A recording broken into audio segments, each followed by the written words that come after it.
Here's one for the history books. An unknown youngster has made it all the way to a heads-up match with the defending champion.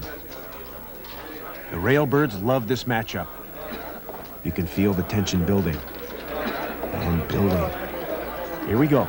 The biggest pot in World Series history is riding on 5th Street. And a 4 clubs, and Seidel has done it. What a pot.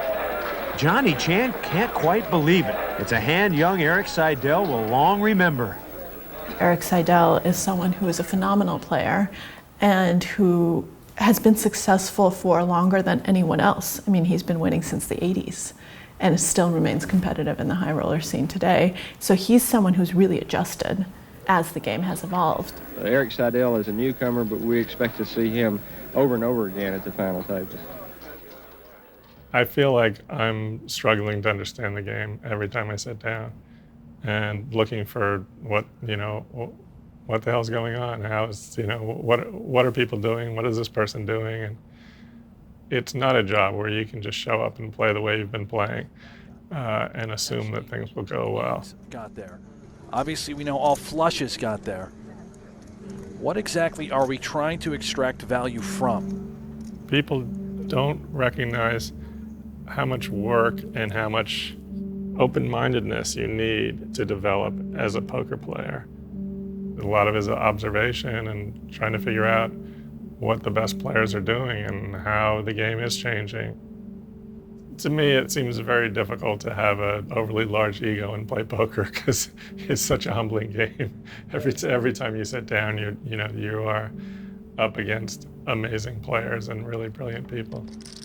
It's not fun or comfortable to flop a boat and walk away from the investment Schulman has made in this pot, but he is veteran enough to understand that just might be the right thing to do here.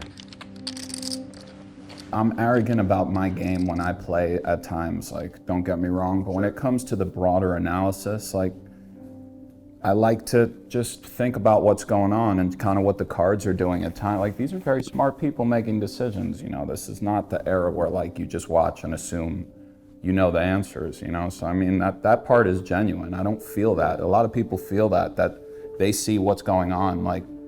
I often identify mistakes or non-mistakes that I think, but it's not that clear. This is a very difficult spot versus a player of Scott Seaver's ability, and it's a big-time TV game. Sure. Scott.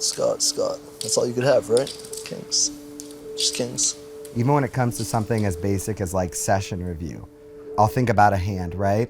And the best I can usually even come up with is having something resembling an idea of how I feel about it. Maybe a 1 to 5 scale, right?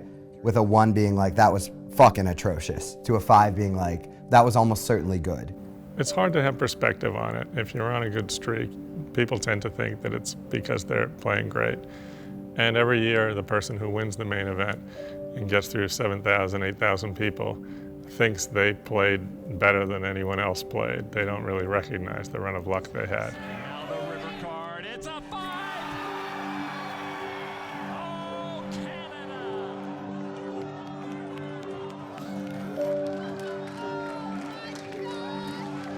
Johnson has done it!